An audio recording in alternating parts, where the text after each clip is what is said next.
नमस्कार, आप सभी का बहुत बहुत स्वागत है। मेरा नाम रोबिका लियाकत है। कश्मीर में एक बार फिर दो बेकसूर पाकिस्तान के आतंकी साजिशों का शिकार बन गए हैं। शोपियन में जब वो रात के वक्त गहरी नींद में सो रहे थे, मेहनत मजदूरी करके अपने घर में सो रहे थे, तब आतंकियों ने ग्रेनेड फेंककर उनकी जान ले ली। सिर्फ 2 महीने पहले मनीष और राम सागर उत्तर प्रदेश के कन्नौज से रोजी रोटी की तलाश में कश्मीर पहुंचे थे, लेकिन पाकिस्तान के पाले हुए आतंकियों को उनका यहां पर मेहनत मजदूरी करना पसंद नहीं आया, मंजूर नहीं था। 3 दिन में यह टारगेट किलिंग की दूसरी वारदात है। इससे पहले शोपियन में ही आतंकियों ने कश्मीरी पंडित पूरण कृष्ण भट्ट की जान ले ली। वो तस्वीर आपको देखिए, एक मासूम बच्ची अपने पिता के शव पर रो रही है। बेटी को देखकर किसी का भी दिल पसीज सकता है, लेकिन इन आतंकियों का नहीं पसीजा। खुद को कश्मीर के लोगों का रहनुमा बताने वाले लोगों की नजर में इस तरह की हत्याओं के लिए दलील भी है। फारूक अब्दुल्ला को आप सुनिए और उनकी दलील को याद रखिएगा, भूलिएगा मत। ये बंद नहीं होगा जब तक इंसाफ नहीं होगा, ये बंद नहीं होगा। आज तो 370 नहीं है, बड़ी को मृत्यु हो रही है। कहाँ हालत बेहतर, मुझे तो नहीं दिखता। दलील देने वाले तो आतंक को भी सही ठहराएंगे, लेकिन बड़ा सवाल यह है कि ऐसी हत्याओं पर रोक कब लगेगी? कब तक ये आतंकी अपनी मनमर्जी के मुताबिक बेकसूर लोगों का खून बहाते रहेंगे? कब तक, बताइए ना। रोजी रोटी की तलाश में कश्मीर आने वाले लोग ऐसे ही मारे जाते रहेंगे? कब तक, बताइए ना। कब तक घाटी में बच गए मुट्ठी भर पंडितों को आतंकी निशाना बनाते रहेंगे? बताइए कब तक। कब तक हिंदुस्तान से मोहब्बत करने वाले कश्मीरी मुसलमान आतंकियों का शिकार बनते रहेंगे? कब तक? आज इन्हीं सवालों के इर्द गिर्द हुंकार भरनी बहुत जरूरी है। सारे खास मेहमान हमारे साथ जुड़ चुके हैं, उनसे आपका तारुफ करवा देना चाहती हूँ। प्रेम शुक्ला साहब राष्ट्रीय प्रवक्ता हैं बीजेपी के, सलमान निजामी साहब अब नेता हैं, राजनीतिक विश्लेषक के तौर पर नहीं, इनफैक्ट नेता के तौर पर डेमोक्रेटिक आज़ाद पार्टी के हमारे साथ जुड़ चुके हैं।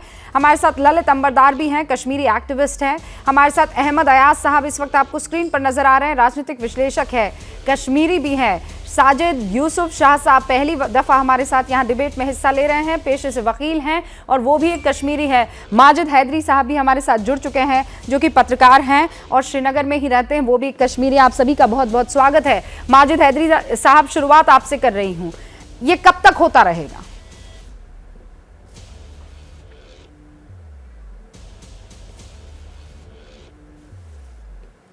आज केवल 2 व्यक्तियों की हत्या नहीं हुई, आज उन हाथों की हत्या हुई है जिन हाथों ने इस देश को ईंट ईंट करके बनाया, कील कील करके बनाया, एक जर्रा जर्रा रेत का जोड़ के इस देश को बनाया। इससे पहले कि एक मजदूर को उसकी मजदूरी दी जाए, उसका पसीना खुश्क होने से पहले उसे मजदूरी दी जाए, उनका खून हो गया है।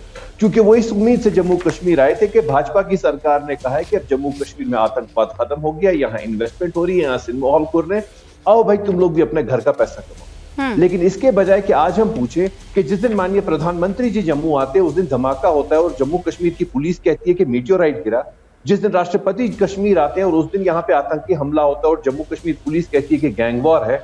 इसके बजाय कि हम दिल्ली की सरकार से और जम्मू कश्मीर की पुलिस से सवाल पूछें कि इतनी कोताही क्यों कि गरीब मजदूर मरता है, जिसकी बीवी विधवा हो गई, बच्चे यतीम हो गए, अरे कौन उनका पूछेगा? यहाँ कोई बड़े लोगों का सब पूछते हैं, बड़े लोगों की हर एक बात करता है, इस गरीब की बात कल से कौन करेगा? आज तो आपने भी चैनल पे डिबेट कर दी, लेकिन इस गरीब की कल से बात कौन करेगा? और सुनवाई कहां होगी? क्या डॉक्टर फारूक से हम जवाब पूछेंगे या कि हम अपनी भाजपा की सरकार से पूछेंगे और जम्मू कश्मीर पुलिस से पूछेंगे कि हत्या के बाद हत्या हो रही है और कोई एक्शन नहीं लिया जा रहा है? कितनी ट्रांसफर आज तक पुलिस में होंगी, आप मुझे बताइए। इन हत्याओं के बाद, हत्या के बाद हत्या हर जगह हो रही है। जम्मू कश्मीर में गरीब मर रहा है, गरीब हिंदू और मर रहे हैं, गैर मुसलमान मर रहे हैं, नॉन मुस्लिम मर रहे हैं, डंके की चोट पे मैं कह रहा हूं मारे जा रहे हैं। पुलिस क्या कर रही है? जब हमारी दिल्ली की सरकार क्या कर रही है उनके बचाने के लिए? वाजिब सवाल है, क्या महबूबा मुफ्ती से नहीं पूछा जाएगा? माजिद हैदरी साहब, भाजपा की सरकार से एब्सोल्युटली करेक्ट, सर्टेनली जो एक बात आप यहां बोल रहे हैं वो दुरुस्त है कि सवाल यहां पर जम्मू कश्मीर की उस व्यवस्था से पूछा जाएगा जो कह रही है कि चीजें वहां पर दुरुस्त हो रही है। लेकिन ये बात आप भी जानते हैं और मैं भी जानती हूं कि रातों रात खेल जो है पलट नहीं जाता है, और मुझे पता था आप ये बात बोलेंगे। धारा 370 हटने से 3 साल पहले तक मैं देख रही थी वारदात 530 हुआ करती थी, आज की तारीख में 422 है। मारे गए आतंकी 700, इस वक्त 370 हटने के बाद मारे गए आतंकी 585 है। आंकड़ा बहुत कम है ये। मारे गए आम लोग 170, मारे गए आम लोग 108 है। ध्यान रखिएगा एक एक डिजिट का। शहीद जवान जो हुए वो 306 थे।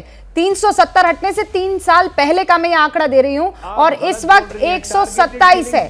टारगेटेड किलिंग बढ़ी है सर, लेकिन वो तमाम लोग भी बड़े हैं जिनका इकोसिस्टम बहुत स्ट्रांग तरीके से वहां काम करता है। कौन है वो लोग सर? आप भी जानते हैं। जब तक इंसाफ नहीं तब तक टारगेट किलिंग बंद नहीं। बताइए ये किसने कहा था? ये अमित शाह ने कहा था? तो आप सरकार से पूछिए, ये मनोज सिन्हा ने कहा था? इस्तीफा मांगे सरकार से। ये किसने कहा था? ये किसने कहा था? मुझे याद दिलाइए। जब तक इंसाफ नहीं तब तक टारगेट किलिंग बंद नहीं, ये किसने कहा? रूबिका साहिबा, योगी जी के प्रदेश के व्यक्ति भाजपा के शासन वाले इलाके में मारे जाते हैं। ये भाजपा की सरकार है। मैं आपको एक सवाल पूछूं, उसका जवाब दीजिए। मैं भाजपा से जो सवाल पूछना है पूछूंगी माजिद हैदरी साहब, पर मुझे ये बताइए, आपने कहा कि महबूबा मुफ्ती से आप सवाल नहीं कर सकती हैं, आप फारूक अब्दुल्ला से सवाल नहीं कर सकती है। तो ये फारूक अब्दुल्ला जो कहते हैं जब तक इंसाफ नहीं तब तक टारगेट किलिंग बंद नहीं होगी, ये फारूक अब्दुल्ला से रूबिका लियाकत सवाल क्यों ना करें? हौसले बुलंद करने वाले, बयान देने वाले, बयान बहादुरों से सवाल रूबिका लियाकत क्यों ना करें? माजिद हैदरी साहब मुझे ये बताइए, कौन बढ़ा रहा है वहां पर मनोबल इन लोगों का? अगर उच्चतम न्यायालय मेरे कश्मीरी पंडित भाइयों को इंसाफ नहीं दे रहा, तो भाजपा की सरकार एक ऑर्डिनेंस क्यों नहीं पास कर रही है, कानून क्यों नहीं निकाल रही कि पंडितों के लिए हम व्हाइट पेपर करेंगे, प्रोब करेंगे और इसे जेनोसाइड कहना है, क्या कर रहे हैं वो करेंगे। भाजपा हर चीज पर चुप्पी क्यों धार रहे हैं? आप हमसे नहीं, आज जो भी सवाल होगा, जो भी कुछ पूछा जाएगा, जो भी इल्जाम होगा, भाजपा और सिर्फ भाजपा पर होगा, क्योंकि जो कश्मीर आज बर्बाद है। लेकिन मैं उस इकोसिस्टम से सवाल करना बंद नहीं करूंगी, लेकिन मैं उस सिस्टम से सवाल करना बंद नहीं करूंगी। प्रेम शुक्ला जी को स्पेशली यहां पर बुलाया गया है, वो जवाब देंगे, उनको जवाब देना ही होगा। लेकिन आप क्यों फारूक अब्दुल्ला पर चुप्पी साध रहे हैं? महबूबा मुफ्ती जो कहती है ये कैसा सिस्टम है, कोई हमारे मुल्क की गोली से मरे वो ठीक, मिलिटेंट की गोली से मरे वो गलत। आप मुस्तफा कमाल के बारे में क्या कहेंगे? फारूक अब्दुल्ला के भाई है कि वो किसी मकसद के लिए लड़ रहे हैं। वो कौन? आतंकी। मैं उनकी कद्र करता हूं, उनके ऊपर क्यों चुप्पी साध लेते हैं? बुरहान वानी की मौत के बाद मारे गए सभी लोग शहीद हैं, ये कहने वाली महबूबा मुफ्ती, मैं उनसे सवाल क्यों ना करूं? लेकिन चूंकि आप पूरी की पूरी बॉल जो है दूसरे पाले में डाल रहे हैं, तो ये काम भी मेरा ही है, सवाल मैं ही करूंगी। प्रेम शुक्ला जी, सीधा आपको दोषी कटघरे में खड़ा किया जा रहा है कि आपने कहा था आतंकवाद खत्म हो गया, आपने कहा था 370 के बाद जन्नत बन गया कश्मीर, और इसीलिए लोग वहां पर पहुंचे, और जैसे ही पहुंचे उनको मार दिया जा रहा है। देखिए, आतंकवाद खत्म हो गया हम नहीं कह रहे, लेकिन आतंकवाद खात्मे की राह पर है, और ये आप खुद आंकड़े बता रही हैं। और अनुच्छेद 370 में संशोधन के बाद जम्मू एवं कश्मीर में विकास की गंगा निश्चित तौर पर बह रही। 1 लाख करोड़ रुपयों का निवेश जम्मू एवं कश्मीर में हुआ है। आतंक का समूल नाश करने का प्रयास हो रहा है। उनका इकोसिस्टम धराशायी है, और इकोसिस्टम के धराशायी होने के कारण जो कल तक जम्मू एवं कश्मीर के सत्ताधारी थे, आज वो किस तरह से स्यापा कर रहे हैं आपने स्वयं उद्धृत किया है।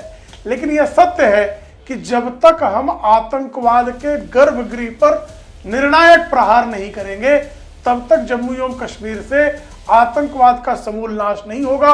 उसकी प्रक्रिया प्रारंभ है, और यह आप सुनिश्चित समझें, जैसे पंजाब में 1980 में आतंकवाद को खत्म करने की प्रक्रिया 1984 से प्रारंभ हुई, और 1996 में जाके सफलता मिली।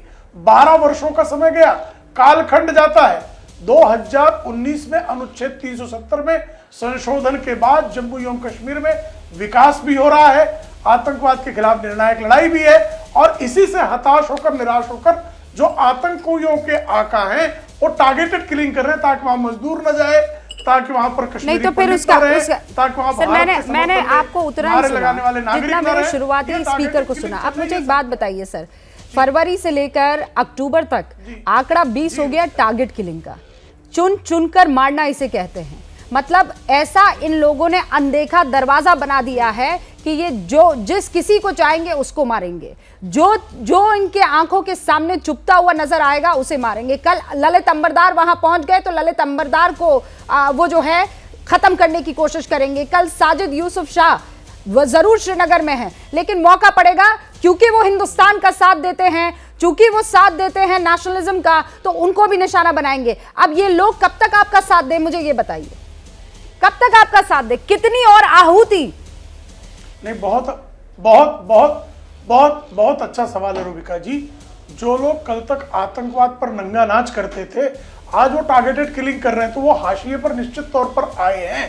और कुछ ही समय की बात है, जो टारगेटेड किलिंग कर रहे हैं, जो मारकर आतंकवादी जाता है, कुछ घंटों के भीतर, कुछ दिनों के भीतर उसको ढूंढकर मारा जाता है। उसके आका को भी मारा जाना आवश्यक है, उसके आकाओं के गर्दन तक भी संप्रभु भारत का हाथ निश्चित तौर पर नहीं सर, अब हिम्मत सर देखिए, देखिए जब बार बार आप इस तरीके की तस्वीरें देखते हैं ना तो आपका दिल कांपने लगता है। एक मजदूर, उसने सोचा कि मैं कमाई करने के लिए कश्मीर पहुंच जाऊंगा, वो रात को जब सो रहा है तो कोई बम से उसे उड़ा देता है। आप इस बात को समझिए कि कब तक, कितनी और आहुति, उन लोगों के इकोसिस्टम को आप तोड़ने में नाकामयाब क्यों हैं? ललित अंबरदार, क्या वजह है? नाकामयाबी किस वजह से? कहां हम चूक कर रहे हैं? देखिए, कश्मीर जहाद, ये आपको एक्नॉलेज करना पड़ेगा। जो भारत की चुनौतियां हैं कश्मीर के अंदर, वो कश्मीर जहाद की है, जो पैन इस्लामिज्म इंस्पायर्ड है, जो आतंकवाद से ग्रस्त है और विश्व विस्तारवादी है। जब तक आप इसका एक्नॉलेज नहीं करेंगे तब तक आपको इससे लड़ने का रास्ता नहीं मिलेगा। मुझे बताइए, दुनिया में कहां पे जहाद की लड़ाइयों के खिलाफ इलेक्शन थोपा गया कि भैया इलेक्शन से तुम्हारा दिल जीतेंगे? हम अफगानिस्तान में 10 साल, रिपीट कर रहा हूं, 10 साल रूसी रहे तब भी इलेक्शन हुए थे, 20 साल अमेरिकन रहे तब भी इलेक्शन हुए थे, और दुनिया भर से इन्वेस्टमेंट आई थी। हिंदुस्तान ने भी लगभग 2 बिलियन के करीब वहां पे इन्वेस्ट किया था, जहां पे डेवलपमेंट की बात होती है जहाज से लड़ने के लिए। आज की तारीख में 40 साल के बाद अफगानिस्तान तालिबानों को सौंपना पड़ा और उसके बाद वही मिडिवलिज्म की तरफ वो जा रहे हैं। तो ये मैं समझता हूं कि 5 अगस्त 2019 को जो नरेंद्र मोदी ने एक हिस्टोरिकल ललित, एक सेकंड रोक रही हूं। एक बड़ी खबर आ रही है, और इनफैक्ट ये बड़ी खबर जो है पॉलिटिकल, ये देखिए अभिषेक उपाध्याय, मनीष सिसोदिया। ये फ्री क्या होता है? फ्री तो जनता के टैक्स के पैसे को एजुकेशन पे खर्च करने को ये फ्री कहते हैं। जनता के टैक्स के पैसे को अगर हॉस्पिटल पे खर्च करो, ये फ्री कहते हैं। जनता के टैक्स के पैसे को ईमानदारी से परीक्षाएं कराओ, उसको भी ये फ्री कहते हैं। हर चीज में तो ये पैसा कमाते हैं। आपसे एक सवाल और गुजरात में पूछा जा रहा है कि गुजरात में आकर के आप बिल्किस बानो की बात नहीं करते, आप मुसलमानों की बात नहीं करते हैं, ऐसी कोई सॉफ्ट हिंदुत्व पे चल रही है, आप ये आरोप आप पे लग रहा है? हम लोग शिक्षा पे चल रहे हैं, स्कूल अस्पताल पे चल रहे हैं, नौकरियों पे चल रहे हैं। हमको इससे मतलब है, जिसको जिससे मतलब है वो उस पर बात कर रहा है। प्रधानमंत्री मोदी की आप क्या कहते हैं, उनके समय में विकास हुआ था या गुजरात में विकास शुरू से नहीं रहा है 27 सालों में, या उनके जाने के बाद? अभी मैं गुजरात में लोगों के बीच जाता हूं तो लोग कहते हैं मोदी जी तो चले गए दिल्ली, और उसके बाद में गुजरात में हर चीज ठप होती चली गई है। जब तक मोदी जी थे तब तक विकास था। लोग कहते हैं कुछ कुछ कोशिश हो रही थी, लेकिन अब तो कुछ नहीं हो रहा, बल्कि मुख्यमंत्री नहीं मिल रहा इनको एक ढंग का जो काम करा सके। एक आखिरी सवाल आपसे, आप यहाँ सरकार बनाने की लड़ाई लड़ रहे हैं, कांग्रेस को पीछे करने की लड़ाई लड़ रहे हैं, या राष्ट्रीय स्तर पे पहचान की लड़ाई लड़ रहे हैं? हम लोग यहाँ पे गुजरात के बच्चों के लिए स्कूल बनाने की लड़ाई लड़ रहे हैं। जो पेपर फूटते हैं हर बार, उनको बिना फूटे कराने की, ईमानदारी से पेपर कराने की लड़ाई लड़ रहे हैं। अस्पताल की लड़ाई लड़ रहे हैं, महंगाई से लड़ने में मदद की लड़ाई लड़ रहे हैं। मुख्यमंत्री कौन होगा अगर आपकी सरकार आई? आप आने पे बताएंगे। मनीष सिसोदिया हैं अपनी बातें रखते हुए और लगातार इस बात पे जोर देते हुए कि उनकी पार्टी अपनी रफ्तार से आगे जा रही है और यहां पर वो सरकार बनाने की तैयारी में, इस बात पे जोर देते हुए। कैमरा वरुण के साथ अभिषेक उपाध्याय, एबीपी न्यूज, अहमदाबाद। अभिषेक उपाध्याय सबसे पहले मनीष सिसोदिया के साथ बातचीत करते हुए एक्सक्लूसिव तौर पर आपको दिखाई दे रहे थे। यही मनीष सिसोदिया कल वहां पर मौजूद थे, सीबीआई के हेडक्वार्टर में 9 घंटे तक पूछताछ हुई थी। बाहर आए, कहा मुझ पर ऑपरेशन लोटस के तहत वहां अंदर दबाव बनाया गया। आज गुजरात में वहां रैली और रोड शो करते हुए दिखाई दे रहे हैं, और आपने गौर फरमाया होगा ठीक पीछे झंडा लहराते हुए आपको गोपाल इटालिया नजर आ रहे थे। अभी फिलहाल हम रुक करते हैं, सीधा डिबेट का रुख करेंगे, और इसलिए क्योंकि सारे मेहमान जुड़े हुए हैं। ललित जी, मैं माफी चाहती हूँ, ये इस वक्त एक्सक्लूसिव कुछ तस्वीरें आ रही थी और दर्शकों को दिखानी जरूरी थी। नजर गुजरात पर भी चल रही है, लेकिन 20 सेकंड और मुझे ये बताइए, आप ये कह रहे हैं कि ये कट्टरवाद वर्सेस राष्ट्रवाद की लड़ाई है, लेकिन सरकार दूसरी तरफ जाती हुई दिखाई दे रही है, करेक्ट? मैं वही जी 5 अगस्त 2019 को जो ऐतिहासिक कदम उठाया नरेंद्र मोदी ने, उसकी वजह से क्या इफेक्ट होना था, उसकी वजह से एक परंपरा, एक प्रक्रिया शुरू होती है कि कश्मीर के अंदर जो पिछले 70 साल से 370 और 35A की वजह से एक छोटा मोटा पाकिस्तान फल फूल रहा था, एक इस्लामो फैशिस्टिक व्यवस्था चल रही थी, उसको तोड़ने की प्रक्रिया शुरू होती है जो 70 साल पुरानी है कंटेम्परेरी सेंस में, उसको वक्त लगेगा। दूसरी बात, कश्मीर जहां तो मिलिट्री प्रॉब्लम है और कश्मीरी हिंदू इस जिहाद के सबसे बड़े शिकार है, उनका नरसंहार हुआ था। क्या आज तक इस सरकार ने, पुरानी सरकारों ने तो भूल दिया, Hindu life do not matter in India, let me से इट ऑन द फेस। उन्होंने, बीजेपी ने अभी तक औपचारिक तौर पे यह नहीं मान्यता दी कि जो कश्मीरी हिंदू का हुआ नरसंहार हुआ। एक भी रेपिस्ट, मर्डर और मास मर्डर को अभी तक कोई सजा नहीं हो। तो ट्राइब्यूनल बिठाइए, ट्राइब्यूनल बिठाइए ताकि ये सीधा सवाल प्रेम शुक्ला से है, ये सीधा सवाल प्रेम शुक्ला से ललित अंबरदार, और इसलिए मैं चाहती हूँ वो जवाब दे। ललित साहब 10 second, I will, okay fine, 10 second, okay fine,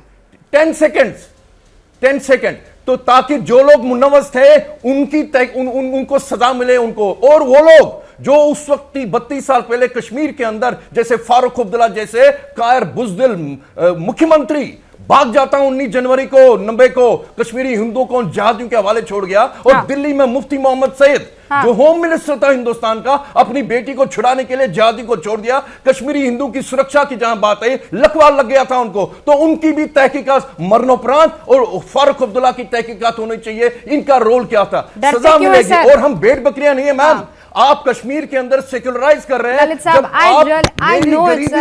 मैं गरीबी को मैं जानती हूँ सर, मैं जानती हूँ, मैं बहुत मर्तबा आपके साथ डिबेट में बैठी हूँ, और हर बार आपके इमोशंस के आगे मेरे शब्द कम पड़ जाते हैं, मैं समझ गई सर, और इसीलिए मैं चाहती हूँ कि इन सवालों के जवाब प्रेम शुक्ला जी दे।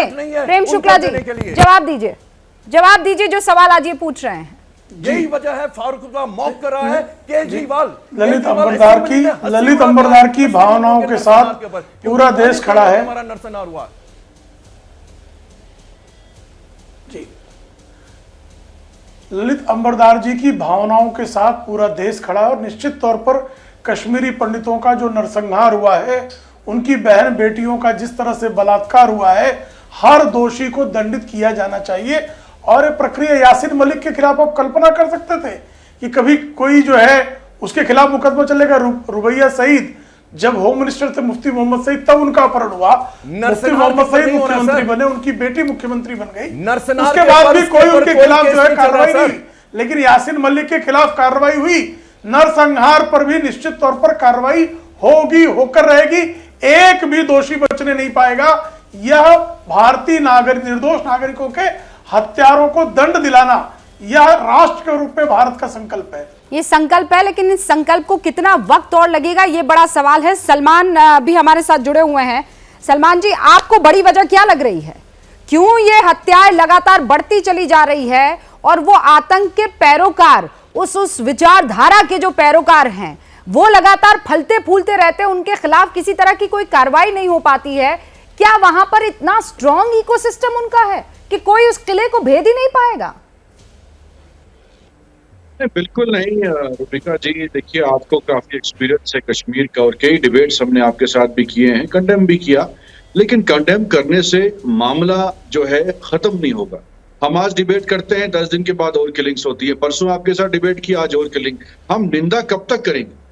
जम्मू कश्मीर में गुड गवर्नेंस की जरूरत है, एक ऐसी एडमिनिस्ट्रेशन की जरूरत है जो आतंकवाद का मुकाबला करे। और जिस तरीके से आज जम्मू कश्मीर में शासन जो भाजपा का है, 3 सालों में हमने देखा 3 गवर्नर चेंज हो गए। एक गवर्नर आता है, उसको 1 साल लगता है जम्मू कश्मीर को समझने में। शेख अब्दुल्ला साहब के बाद जितने भी चीफ मिनिस्टर आए, उन्होंने बोला कि हमें 5 साल लगे कश्मीर को समझने के लिए। तो बाहर से जो एडमिनिस्ट्रेटर आ रहा है, यहाँ गवर्नर आ रहे हैं, उनको 1-2 साल लगेंगे पहले जम्मू कश्मीर की हकीकत जानने में, कैसे समझ, वहां के युवाओं को कन्विंस करना है, वो मिसलीड हो रहे हैं, कैसे उनको मेन स्ट्रीम में लाना है। और पाकिस्तान तो है ही इसके पीछे। हम तो सलमान भाई, मुझे एक बात बताइए, मिसलीड कौन कर रहा है? लेकिन किस तरीके से मिसलीडिंग? नहीं, मैं कह रहा हूं कि पाकिस्तान इसके पीछे है। हर साजिश पाकिस्तान की तरफ से हो रही है। लेकिन ये बात आप मानते हैं? बिल्कुल, तो फिर इसे बंद करना वहां के बुजुर्गों, वहां के राजनीतिज्ञों, वहां के उन तमाम बड़े लोगों का भी तो काम है ना कि बच्चों को रोकना है। तो इसकी मजम्मत जितने पुरजोर कड़े शब्दों में की जा सकती है की जाएगी। आप लोग खौफ क्यों खाते हैं मजम्मत करने में? मजम्मत हर कश्मीरी कर रहा है।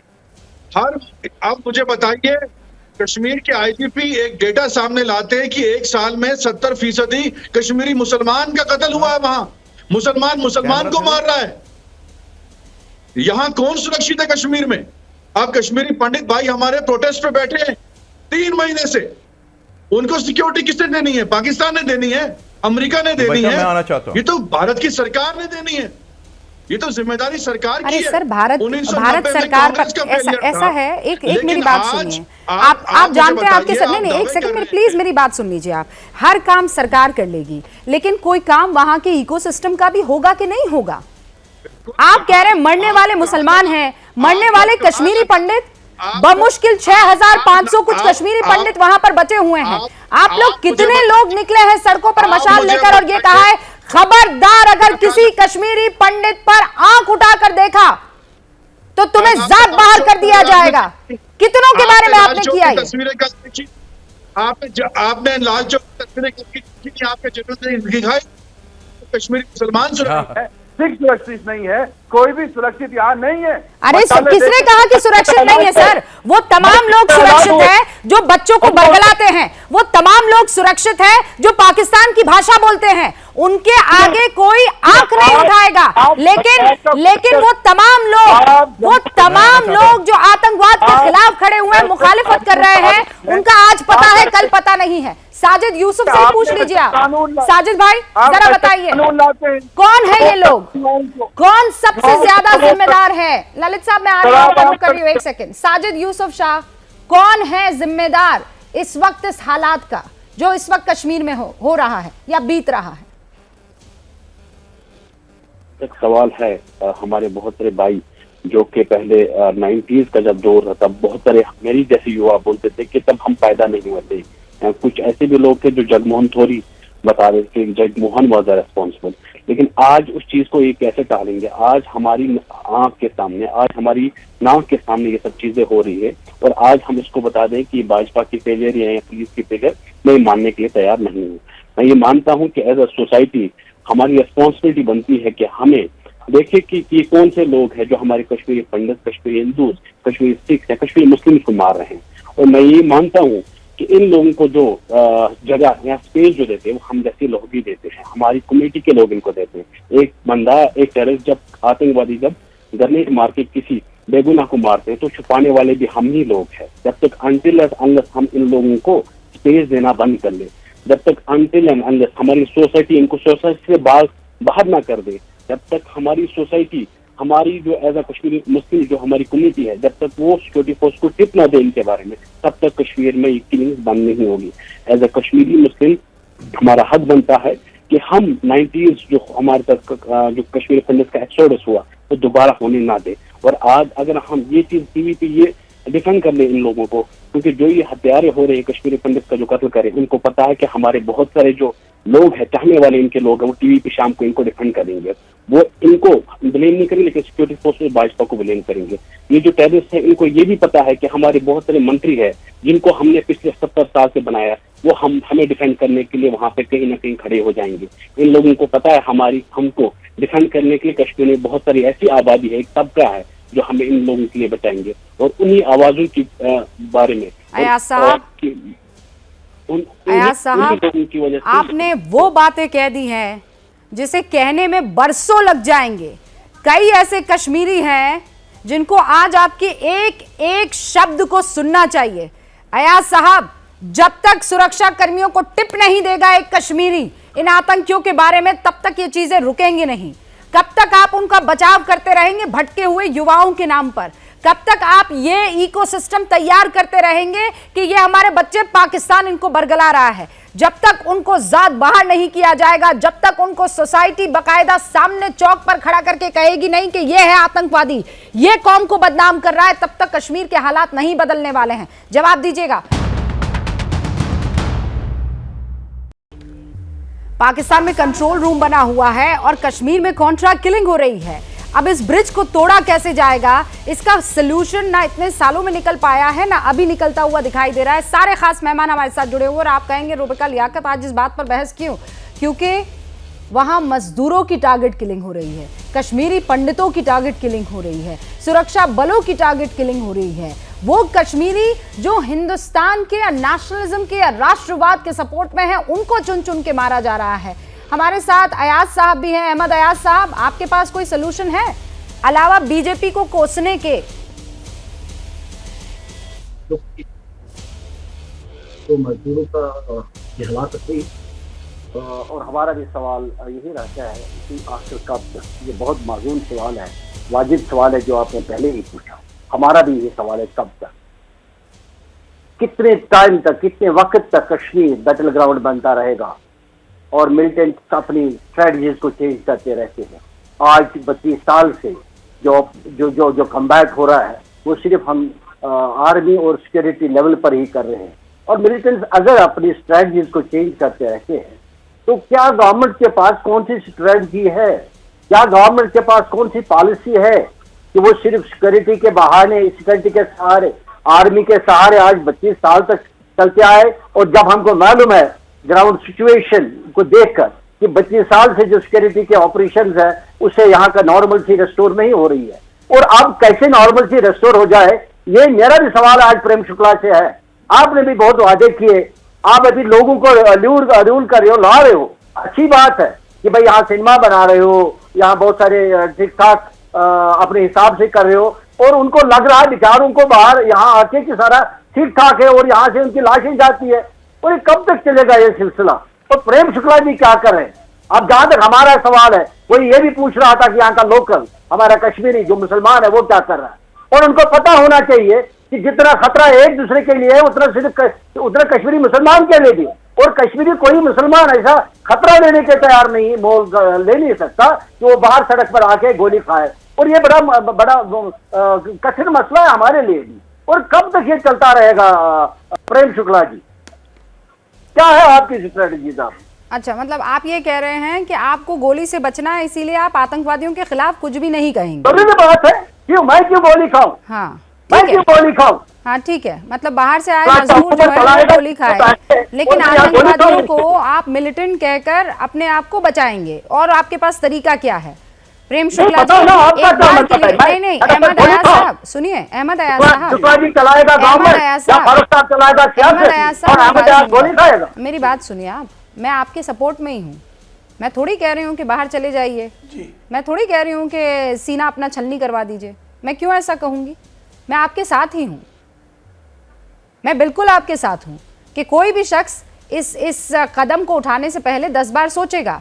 कश्मीरी मुसलमान भी उतना डरा हुआ आप ये कह रहे हैं, और कश्मीरी पंडित भी उतना डरा हुआ है। प्रेम शुक्ला जी, एक सेकंड में आपके पास आऊं, उससे पहले ललित अंबरदार, इस बात से आप कितना अग्री करते हैं? जी देखिए, ये जो कश्मीरी मुसलमान के मरने का हवाला दिया जा रहा है बैलेंस करने के लिए, हिंदू भी मरे मुसलमान भी मरे, मैं आपको बताना चाहता हूं, जिसका आपने बिल्कुल एक्सप्लेन किया, वो कोई भी कश्मीर के अंदर मुसलमान को नहीं मार रहा है। इसलिए नहीं क्योंकि वो मुसलमान है, इसलिए चूंकि उसका हिंदुस्तान के साथ, मुल्क के साथ, राष्ट्रीयता के साथ कोई रिश्ता है। लेफ्टिनेंट फयाज है, औरंगजेब है राइफलमैन, डीएसपी पंडित है, लेकिन वो इसलिए मरे क्योंकि उनका लाता हिंदुस्तान के साथ है। इन जहादियों के लिए वो भी काफिर हैं, तकफीरी आ चुके हैं जहादी कश्मीर के अंदर। वो डिसाइड करता है कौन मुसलमान है कौन मुसलमान नहीं है। अफगानिस्तान में कौन किसको मारा है? मुसलमान को मारा है। सीरिया में कौन किसको मारा है? मुसलमान को मारा है। तो क्या आईएसआई और तालिबान सूफी हो गए, सूफी बन गए? सुनिए, जब 90 के दिनों में आप लोग सड़क पे लाखों की तादाद में बाहर आते थे, यहां क्या चलेगा निजाम मुस्तफा? आपके मोहल्ले के अंदर 2 घर हिंदुओं के थे, आप 100 घर थे। क्या आपने अपनी खिड़कियां दरवाजे तब बंद नहीं की थी? तब कौन सा डर था? तब तो आप सड़कों पे रहते थे, यहां क्या चलेगा निजाम मुस्तफा, कश्मीर में रहना होगा, अल्लाह अकबर कहना होगा। अब हाइब्रिड वॉर हो चुकी है, आपको भी नहीं बख्शेंगे वो, क्योंकि तकफीरी डिसाइड करेगा, तभी आप गुरेज करते हैं कि आप मिलिटेंट बोलोगे, आप पाकिस्तान का नाम लोगे। लश्कर तैयबा जानते हैं, लश्कर तैयबा काबुल में बनाई गई थी, ओसामा बिन लादेन है, और उसामा बिन लादेन नमाज जनाजा आपने कश्मीर में बटमालू में पढ़ा था, तब आपको तकलीफ नहीं हुई थी। मैं मानता हूँ आप सुनिए, कश्मीर के अंदर जिहाद को मानना पड़ेगा। और सुनिए, जो अभी आपने सुना, जिहादी कहाँ रहते हैं, जिहादी भीड़ में रहते हैं, जिहादी जंगल में रहते हैं, आप लोगों के घर में रहेंगे, आप लोगों के घर में रहते ही लगता है आप भी छोड़ाइए हमारे साथ ओसामा बिन लादेन टेम्पू में रहिए। के लिए नमाज किसने पढ़ी थी? आतंकी कुरान वानी के लिए नमाज किसने पढ़ी थी? कौन है जो नहीं, वो मुसलमान जो मुसलमान को मार रहा है, वो कौन सा वाला मुसलमान है जो मर रहा है? आधा सत्य क्यों, अर्ध सत्य क्यों? माजिद हैदरी साहब, गरीब मुसलमान, अर्ध सत्य क्यों? जिहाद की अफीम पिलाई जाती है, गरीब मुसलमान को, जिसको एक एक करके प्रभु, एक एक करके अयाज साहब रुक जाइए, आपका हुक्म सुनूंगा। आप मुझे कहिए गधे से सड़क पर मुकाबला करिए। ओके, अहमद अयाज साहब रुक जाइए एक सेकंड, सुन लीजिए माजिद हैदरी साहब क्या कह रहे हैं। तो फिर आप आइए और यहाँ मुकाबला करिए। अरे आइए और मुकाबला कैसे कर ले सर? मरने के लिए आएगा?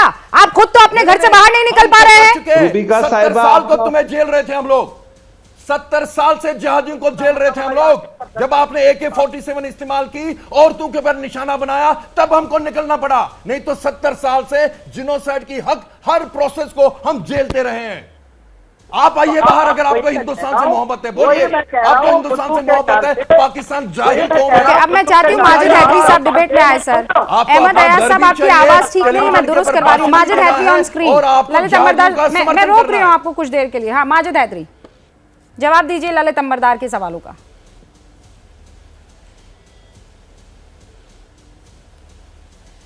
रूबिका साहिबा, मैं आपको एक बात कहूंगा, जो हुक्म मेरे आका, आप मुझे इस मंच पे कुछ भी कहिए मैं सुनूंगा। आप मुझे कहिए गधे से एक दिन पूरा दिन रात बहस करो, मैं करूंगा, लेकिन इस व्यक्ति के सवाल का मैं जवाब नहीं, क्योंकि ये जो व्यक्ति है ये इस्लामोफोबिक है। ये हर एक को यहाँ पे आतंकवादी कहता है, जिहादी कहता है, सपोर्टर कहता है। मैं इस व्यक्ति के किसी सवाल का जवाब नहीं दूंगा। आप मुझे बोलिए गधों से चर्चा करो, पूरा दिन रात चर्चा करो, करूंगा, बहस करूंगा, लेकिन इससे नहीं करूंगा, बिल्कुल नहीं करूंगा, कभी नहीं करूंगा, क्योंकि ये इस्लामोफोबिक है। I must answer it. Rubika मुझे जवाब देना है, रूबिका जवाब देना। सुनिए, कश्मीर लेकिन की एक सेकंड, ललित अंबरदार पहले सुनिए। सारे शरीफ, सुनिए मैम, सुनिए मैं सुनूंगी नहीं, उससे पहले आपको मुझे वादा, सर सुनिए। मुसलमानों ने वहां पे गाना गाया, सर मेरी बात सुनिए। हाँ इन लोगों ने वहां पे गाने गाए, मैं सुन रही हूँ। मस्तगुल कहती है, पाकिस्तानी जहादी मेजर मस्तगुल की जान बचा रहे थे। और जब बिटा कराटे को छोड़ा गया था ना, तब ये गुलाम नबी आजाद मुख्यमंत्री था। तो जब ये वापस आया अपने गांव में, अपने मोहल्ले में, तो औरतें मर्द निकाल के रोफ करके, रोफ कश्मीरी संगीत है, कश्मीरी डांस है, उसको रोफ करके उसका इस्तेमाल किया। और ये जो उसकी जज की जो उस वक्त रिकमेंडेशन थी, ऑब्जर्वेशन थी, सुनिएगा, जब ये बिट्टा कराटे को छोड़ा गया तो जज ने बोला हमें मालूम है इसके अगेंस्ट संगीन इल्जामात हैं, लेकिन प्रोसिक्यूटर ने केस नहीं लड़ा। और उन्होंने को चीफ मिनिस्टर कौन था? चीफ मिनिस्टर ये गुलाम नबी आजाद, जो आजकल रोन आंसू बहाता कश्मीरी हिंदुओं के लिए। कश्मीर के अंदर राजनीति के नाम पे, कुछ ने राजनीति के नाम पे, कुछ ने जहाद के नाम पे हिंदुस्तान की कॉन्स्टिट्यूशन को इस्तेमाल किया अंदर से सबवर्शन के लिए। और आप बोलते हैं मेरे मुसलमान, मैंने बोल चुका हूं, लेफ्टिनेंट फयाज मेरा हीरो है, गलत बात बोली क्या? मेरा हीरो है। नहीं, पर मुझे ये बताइए ना, सलमान निजामी क्या करेंगे? मुझे ये बताइए, उन्होंने एक शब्द गलत बोला हो, ललित अंबरदार ने एक शब्द गलत बोला हो, एक शब्द फैक्चुअल ना हो, माजिद हैदरी साहब मुझे बता दीजिए, एक शब्द गलत हो सलमान निजामी, एक फैक्ट इधर से उधर हो, आप मुझे बता दीजिए। ललित अंबरदार ने इतने टाइम में जो कुछ बोला है, सलमान निजामी को बोलिए। गुलाम नबी आजाद ने कश्मीर में मैडम, सबसे पहले गुलाम नबी आजाद साहब हो या मुफ्ती साहब हो, बहुत बड़े बड़े नेता रहे और देश के लिए काम किया, उनको ओए ओए करके बात करना बदतमीजी होती है। साजिद भाई मैं जवाब देना, सबसे पहले तो तमीज सीखिए कि मंच पर बात कैसे की जाती है, डिबेट की कैसे की जाती है। डिबेट करना कोई गुंडागर्दी नहीं कि ओए ओए करके बात करे, बड़े व्यक्ति का नाम आदर से मैं उस डिबेट का हिस्सा नहीं बनता, मैं उस व्यक्ति से बात नहीं कर रहा जिसमें बड़े आदमी माजिद अहमद साहब, ललित अंबरदार साहब, एक सेकंड आप दोनों रुक जाइए। गुलाम नबी एक आजाद सेकंड ने रुक जाइए। प्रभु चावला को इंटरव्यू में दिया। एक सेकंड गुलाम रुक नबी जाइए आजाद ललित मुख्यमंत्री अंबरदार, मैं था आपको जम्मू रोक कश्मीर रही हूँ, का। एक प्रभु सेकंड चावले रुकिए। को प्रभु चावले को इंटरव्यू में आप कहता है, आपकी जो भावना है उसकी मैं कद्र करती हूँ, इनफैक्ट पूरा हिंदुस्तान कद्र करता है, लेकिन कुछ मर्यादा रखनी होगी। मैं ये कह रही हूँ, अगर आपकी भाषा से किसी को चोट पहुंच रही है तो वो भाषा का इस्तेमाल ना करके फैक्चुअल जितनी भी बातें हैं वो तो आप रख ही सकते हैं और वो आपने रखी है। अब मैं आगे बढ़ रही हूं। सलमान निजामी, एक जवाब बता दीजिए जो गलत था ललित अंबरदार का। ललित अंबरदार को बोलिए गुलाम नबी आजाद साहब पे 30 आतंकवादी हमले कश्मीर में हुए, उसने ललित अंबरदार की तरह तांडव मूवी में अपने जिस्म को बेचा नहीं पैसे के लिए। ये ललित अंबरदार वो शख्स है। तांडव मूवी में देखिए क्या सीन किए इन्होंने। ये गुलाम नबी आजाद साहब को बोलेंगे, हैसियत नहीं है इसकी। इससे क्या मतलब है? इससे क्या मतलब है? औकात नहीं है इसकी। नहीं, इससे क्या मतलब है? आप पर्सनल अटैक कैसे कर सकते हैं? वो कलाकार है, वो आर्टिस्ट है। औकात नहीं है, कलाकार है। मैं बताता हूं अभी। आप औकात की बात मत कीजिए। माजिद हैदरी साहब, अब कहां गई मर्यादा?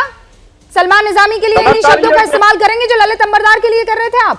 कलाकारी करेंगे। ओए ओए में आपको दुख हो गया था, ओए ओए में दुख हो गया था। सलमान निजामी साहब, मैं आपके लीडर का आपका पूरा सम्मान करती हूँ, लेकिन आप पर्सनल अटैक नहीं करेंगे। वो आर्टिस्ट है, वो आर्टिस्ट है।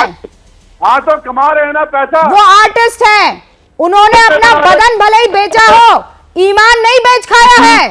कश्मीरी पंडितों पे फिल्में बना रहे हैं, ईमान नहीं बेच खाया है। उनके लिए लिसन, जब वो गोलियां खा रहे हैं, सुनिए मैम, कर रहे हैं। मैडम, भाजपा कहाँ है आज? मैंने उस ओटीटी फिल्म में, I mean let me clear it, एक डिबॉश डॉक्टर का रोल किया है, डिबॉश डॉक्टर का रोल किया है। तो क्या आपके सारे जो मुसलमान एक्टर हैं, हिंदू एक्टर हैं, क्या वो डिबॉश एक्टर का रोल नहीं करते? डिबॉश कैरेक्टर का रोल नहीं करते? सुनो, मैं आप बताता हूं मैम, मैं आप दोनों को रोक रही हूँ। मुझे लग रहा है अब ये मामला बहुत आगे बढ़ रहा है, मुझे आप दोनों को रोकना होगा सर। दिस इज ये नहीं, एक सेकंड। सलमान निजामी प्लीज, मैं आपको भी रोक रही हूँ, और ललित अंबरदार, मैं आप दोनों को रोक रही हूँ। आप इमोशंस में बहकर इस पूरे डिबेट को डीरेल कर देंगे, और इसीलिए मैं दोनों को रोक रही हूँ। प्रेम शुक्ला जी, सवाल अब बहुत आगे की तरफ पहुंच चुका है, कितना वक्त और? जी देखिए, दो चीजें हैं हमारी, 2 pronged स्ट्रेटजी है। एक, जम्मू एवं कश्मीर का विकास करना, 2, आतंकवाद का समूल नाश करना। तो जम्मू एवं कश्मीर का विकास हुआ, इसी का परिणाम है कि जहां पर लाल चौक पर कभी तिरंगा ध्वज फहराने के लिए भयंकर सुरक्षा व्यवस्था करनी पड़ती थी, आज वहां न केवल तिरंगा ध्वज फहराता है बल्कि जन्माष्टमी का जुलूस भी निकलता है। तो नॉर्मलाइजेशन की प्रक्रिया निश्चित तौर पर प्रारंभ हुई और वहां विकास हो रहा है। लेकिन जो एक बहुत मुद्दे की बात जो शाह साहब ने कही कि जब तक जम्मू एवं कश्मीर का अपना समाज आतंकवाद के खिलाफ सक्रिय नहीं होगा, जब तक जिहादी मेरे पड़ोस में रह रहा है और मुझे पता है, मैं उस जिहादी के बारे में जब तक जो है कोऑपरेट प्रशासन के साथ नहीं करूंगा, उल्टा मस्तगुल के लिए आप खड़े हो जाएंगे, आप बुरहान वानी के लिए खड़े हो जाएंगे, आप इस तरह के लोगों के लिए खड़े हो जाएंगे जो आतंकवादी हैं, अमानवीय कृत्य करते हैं, महिलाओं पर बलात्कार करते हैं, निर्दोषों की हत्याएं करते हैं, उन हत्यारों के साथ क्यों खड़े हो जाते हैं? आप यजीद के साथ क्यों खड़े हो जाना चाहते हैं? आप इस्लाम जो है इमाम हसन और इमाम हुसैन के साथ क्यों नहीं खड़े होते? आप माजिद हैदरी जवाब दीजिए ना अब इसका। प्रेम शुक्ला कह रहे हैं कि हम तो पूरी ताकत लगा रहे हैं लेकिन उनको छुपा देंगे। ललित अंबरदार का तो आप जवाब नहीं देंगे, इनका जवाब दीजिए ना। रूबिका साहिबा, मुझे 10 सेकंड दे दीजिए ना। ललित जी 1 सेकंड। रूबिका साहिबा, मैं इनको जवाब देता हूं। हम आज इनकी एक्सप्लेनेशन सुनने इस मंच पे नहीं है। आज माफी मांगे, जैसे हाथ जोड़ के माफी मांगे। आज उस राम सागर के घर से भी माफी मांगे और मनीष कुमार के घर से भी माफी मांगे और जितनी टारगेटेड किलिंग्स होनी है सबों के लिए माफी मांगे। मक्खन लाल बिंद्रू के घर वालों से माफी मांगे। अरे आप लोग आज माफी मांगिए, नाक रगड़िए, माफी मांगिए। हमने बर्बाद कर दिया, हमने हर तरफ से देश को बर्बाद कर दिया। रुपए की कीमत 82 पर पहुंच गई। जवाब नहीं दे रहे। गिर गया, इंसान के खून की जवाब कीमत नहीं दे रहे हैं आप। देश गिराया, गलवान आप पास जवाब नहीं है। जवाब दीजिए। आपके पास जवाब नहीं है। रुपया पर डिस्कशन हम बाद में कर लेंगे। अभी वहां पर आप जो खड़े हो जाते हैं, छुपाते हैं इंफॉर्मेशन, आतंकवादियों को चॉकलेट खरीदने गया बच्चा बुलाते हैं, उस पर जवाब दीजिए ना माजिद हैदरी साहब, जवाब दीजिए ना उस पर।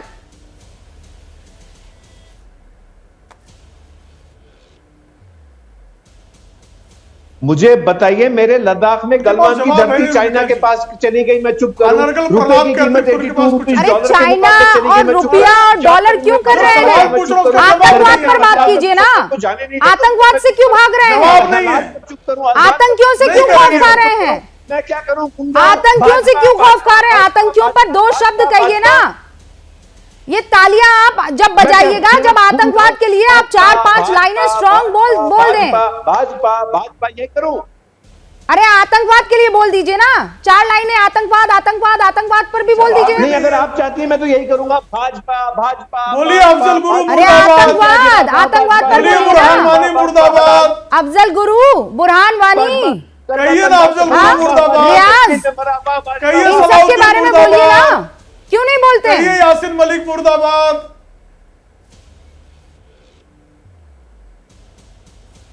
अब चुप हो गए, सन्नाटा। मैं तो मुर्दाबाद शुरू करूंगा गोडसे से, और फिर सावरकर पे भी मुर्दाबाद करूंगा, क्योंकि सावरकर मिला था गोडसे से महात्मा गांधी के गुरु के आपका चचा लगता है। शुरू करता हूँ, ये है यार सुनने को, ये असलियत है माजिद हैदरी साहब। अब धीरे धीरे पर्दा हट रहा है। ओए पे आपको तकलीफ हो रही थी, अरे नाथूराम गोडसे चला गया, लटक गया फांसी पर, खत्म हो गया नाथूराम गोडसे। अभी वहां जो आतंकी बैठे हुए हैं ना, उनको फांसी पर लटकाने की चर्चा कर लीजिए।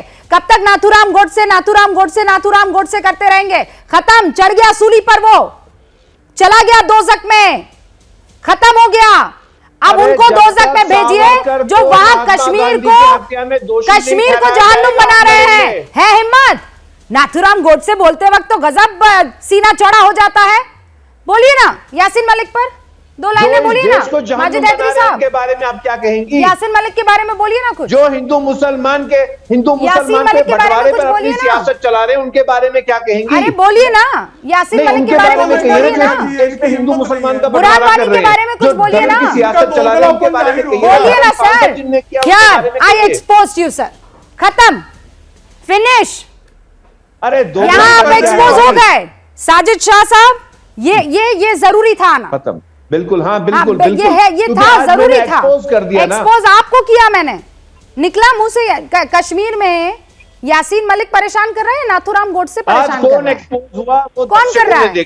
नाथूराम गोडसे परेशान कर रहा है कि बुरहान वानी का भूत परेशान कर रहा है? कौन परेशान कर रहा है? साजिद साहब, कौन परेशान कर रहा है? देखिए रुबिका जी, जो पहला देश में धर्म की राजनीति परेशान, पहले धर्म की तो किसी ने बात ही नहीं की। मैं तो आतंकवादियों की बात कर रही हूँ। आप कहाँ धर्म ढूंढने चले गए आतंकवादियों का? मैं तो आतंकवादियों की बात कर रही हूँ, उसका धर्म क्यों ढूंढ रहे हैं आप? रुबिका जी, आप सिर्फ 60 सेकंड दीजिए, मैं अपनी बात मुकम्मल कर लेता हूँ। देखिए पहले मैंने एक क्वेश्चन का आंसर दे दिया, जिसमें मैंने ये कहा कि ये on flight on the shoulders of Kashmiri Muslim, Kashmiri society. वैसे दूसरी बात जो यहाँ अभी दावा कर रहे हैं कि भारतीय जनता पार्टी का बोल रहे हैं, मैं आपको ये चीज जरूर बता दूं कि भारतीय जनता पार्टी ने सबसे बड़ा जो फैसला लिया तो 5 अगस्त 2019 को लिया, एंड उसकी बदौलत 2019 के बाद ट्रू सर्टिंग कश्मीर में खत्म हो गई। हमारे बच्चे अंधे नहीं हुए, हमारे बच्चे उनके हाथ में पत्थर नहीं हुआ, पत्थर नहीं आया। लेकिन मैं आपको ये चीज बता दूं कि ऐसे भी बहुत सारे लोग हैं, जब हमारी भारतीय जनता पार्टी के लोग जब ये कहते हैं कि कुछ जर्नलिस्ट, सो कॉल्ड जर्नलिस्ट, जो कभी ग्रेनेड लेके पकड़े जाते हैं, कभी उनके टेरर आउटफिट्स के साथ उनके लीक्स निकल जाते हैं, जब उन पे रेड डालते हैं, तब बहुत सारे हमारे पत्रकार जो टीवी पे भी आते हैं और हमारे ग्राउंड पे भी दिखते रहते हैं, वो फिर रोना स्टार्ट कर लेते हैं। एक साइड ये कहते हैं भारतीय जनता पार्टी यहाँ पे टेररिज्म पे कसती कमर क्यों नहीं कसती है, जब भारतीय जनता पार्टी के यहाँ पे हमारे सिक्योरिटी फोर्सेज या कोई भी इंटेलिजेंस एजेंसीज हो जब कसती है इंटर आउटपुट पे, तब ये जो हमारे सो कॉल्ड जर्नलिस्ट जो होते हैं ये रोना स्टार्ट करती है कि यहाँ पे हमारी फ्रीडम कहाँ है। भारतीय जनता पार्टी की सिक्योरिटी फोर्सेज बहुत सारे, राजद साहब आप होश में हैं? भारतीय जनता पार्टी की सिक्योरिटी फोर्सेज देश की, ठीक है, देश भाजपा ने खरीद लिया है। आप बोल क्या रहे हैं इस मंच पे? अच्छा, पहले तो आपको सिक्योरिटी फोर्सेस ही परेशानी का सबब दिखाई दे रही थी, और अब आपको ये भी आपको दिक्कत दिखाई दे रही है। अभी इन लोगों को पूरा दिक्कत है। मैंने रूबिका जी आपको पहले कहा कि जब बात आई पाकिस्तान के माजिद साहब को दिक्कत होगी। भाजपा की फोर्सेस कैसे बनती है मुझे बता दो ना, भाजपा ने देश आपकी दिक्कत बता रहे माजिद भाई, सुनिए तो सही। अरे भाई, इलाज के लिए आपकी दिक्कत सुनना जरूरी है। एक सेकेंड, साजिद शाह को सुन लीजिए। क्या दिक्कत है माजिद हैदरी साहब की, मैं समझ नहीं पाई, क्या दिक्कत है? देखिए रूबिका जी, एक चीज है, माजिद हैदरी की पुरानी आदत है। पुरानी आदत, जब आप इनको आतंकवाद की बात बोलने के लिए बोलेंगे गलवान पहुंच जाएंगे, जब आप इनको शुक्र बोलेंगे ये लोग आपको आरएसएस बोलेंगे। इन लोगों की इसकी पुरानी नीति, ये कोई नई बात नहीं है, क्योंकि ये असल मुद्दे पे ये बात करना नहीं चाहते। अगर आप इनको बोले कि बताइए बुरहान वानी आतंकवादी था, ये तो नहीं मानेंगे। अगर आप इनको बताएंगे कि बताइए पाकिस्तानी प्रॉक्सी वार कश्मीर में चल रहा है, ये तो उस पर बात नहीं करेंगे। ये आपके डिबेट पे, जितने भी डिबेट आज तक चैनल पे टीवी पे चल रहे हैं, या आज उनको गुमा फरा के या तो बीजेपी, आरएसएस या गलवान, इसके आगे आज तक कभी निकले नहीं है। मैं आपको माजिद साहब कहता हूँ, खुदारा अगर आप चाहते हैं कश्मीरी मुस्लिम और हिंदुस्तान को ये बात समझ जानी चाहिए। इस वक्त स्क्रीन पर दो जो लोग हैं, साजिद साहब वो भी श्रीनगर से, माजिद हैदरी साहब आप भी श्रीनगर से हैं, ज्यादा साजिद शाह जैसे आएंगे ना, स्क्रीन जब भर जाएगी ना, भाजपा के लीडर आप गलवन पहुंच जाएंगे, आप इधर उधर। हाँ, भाजपा के। अरे आप कुछ देर में तो आप इनको संगी बता देंगे, थोड़े टाइम में आप साजिद से इनका नाम साजन कर देंगे। मुझे ये पता है, आपकी ट्रिक पुरानी है। नहीं, संगी नहीं है, भाजपा मैं कह रही हूँ, साजिद यूसुफ शाह नहीं रहेंगे, भाजपा की बात, वो अमित शाह वाले साजन शाह हो जाएंगे। आप फौरन इनको इस्लाम से भी बाहर कर देंगे। मुझे पता है आपका गेम प्लान क्या है, लेकिन सबको दिखाई दे रहा है। बहुत बहुत शुक्रिया आप सभी का हमारे साथ जुड़े रहने के लिए। आप बने रहिए एबीपी न्यूज के साथ। क्या मजबूरी है मेरी, बताइए। मैं अभी आपको बताती हूँ कि मैंने ओए होए होए होए नमकीन के चटकारे लेते हुए टकटकी मार के डिबेट शो को पॉज रिपीट कर कर के देख रहे हैं जोगिंदर जी। इनकी तरह आप भी देखें अपनी फेवरेट डिबेट्स को रिपीट कर, और डाउनलोड कीजिए एबीपी लाइव ऐप अपने स्मार्ट टीवी पर।